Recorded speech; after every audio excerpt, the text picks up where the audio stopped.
Union ব্যাংকের ব্যবস্থাপনা পরিচালক এবিএম মোকাম্মেল হক চৌধুরী দেশ থেকে পালানোর চেষ্টা করছেন বলে বিভিন্ন সূত্র থেকে জানা যায়।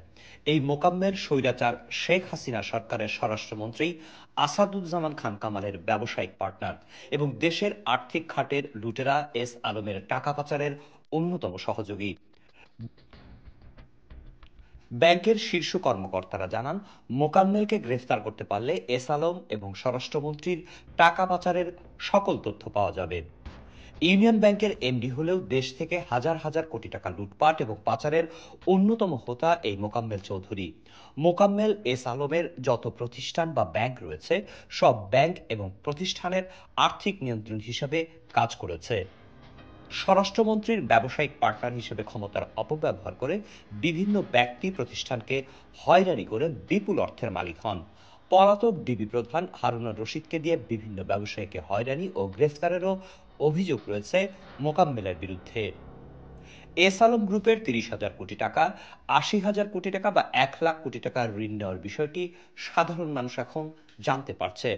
কিন্তু সংশ্লিষ্ট ব্যাংক, বাংলাদেশ ব্যাংক, এমনকি অর্থ মন্ত্রণালয়েরও বিষয়টি আগে থেকেই জানা ছিল, কিন্তু সবাই চুপ থেকেছে। কেউ তার দায়িত্ব পালন করেনি। অথচ এস আলমকে এসব টাকা পাচারে যারা সহযোগিতা করেছে সেই সব ব্যাংক কর্মকর্তা, যেমন ইউনিয়ন ব্যাংকের এমডি মোকাম্মেল, কমার্স ব্যাংকের ডিএমডি আব্দুল কাদের, সরাসরি জড়িত ছিল অর্থ পাচারের সাথে। অথচ এর প্রত্যেকেই বহাল তবিয়তে রয়েছে যার যার জায়গায়। জানা গেছে সিঙ্গাপুরে গ্রুপটির ৩টি হোটেল আছে এবং সপ্তাহ দুয়েক আগেই তারা সিঙ্গাপুরের হায়াত হোটেলটিও কিনে নিয়েছে। সিঙ্গাপুরে তাদের শপিং মল থাকার কথাও শোনা যায়। সিঙ্গাপুরে তাদের যে হোটেল ও শপিং মল আছে তার মূল্যমান হবে কয়েকশো মিলিয়ন ডলার। আরও জানা যায়, মুদ্দাসির চৌধুরীর নামে দুবাইতে প্রায় ৫০ কোটি টাকার সম্পদ কিনেছেন মোকাম্মেল চৌধুরী। নির্ভরযোগ্য সূত্র জানায়, জাজ ভুইয়া গ্রুপকে ১২০ কোটি টাকার ঋণ সুবিধা পাইয়ে সেখান থেকে মোকাম্মেল নেয় ৫০ কোটি টাকা। রুট গ্রুপকে ২৫০ কোটি টাকা পাইয়ে সেখান থেকে ঘুষ নেয় ৭৫ কোটি টাকা। রংধনু গ্রুপকে ৩০০ কোটি টাকা পাইয়ে সেখান থেকে ঘুষ নেয় ৪৫ কোটি টাকা।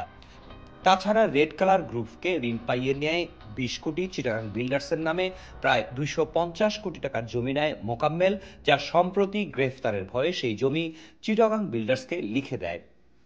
মোকাম্মেল নামে বেনামে বসুন্ধরা আবাসিক এলাকায় কেনে প্রায় ৫ একরের মতো জমি। আজাদ মোটরসের টিটুকে গ্রেফতার করা হলে মোকাম্মেলের অবৈধ সম্পদের হিসাব পাওয়া যায় বলেও একটি সূত্র জানায়। মোকাম্মেল এখন দেশ ছাড়ার পায়তারা করছে। সদ্য ফেরত বিএনপি নেতা সালাউদ্দিন আহমেদের ছত্রছায়ায় আশ্রয় নিয়েছে এই মোকাম্মেল ও এস আলম গ্রুপ। স্বৈরাচারী আওয়ামী সরকারের সময় দেশের প্রায় ১.৫ কোটি টাকা পাচার করা এস আলমের আত্মীয় মোকাম্মেল এখন বিএনপির খোলসে বাঁচার পায়তারা করছে বলে জানা যায়।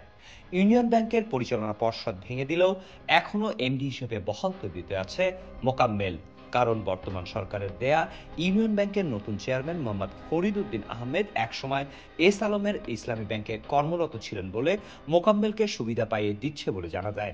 সর্বমহলে এখন একটাই দাবি, এস আলমের অর্থ পাচারের সহায়তাকারী, অবৈধ সম্পদ অর্জনের দায়ে অভিযুক্ত মোকাম্মেলকে দ্রুত আইনের আওতায় আনা।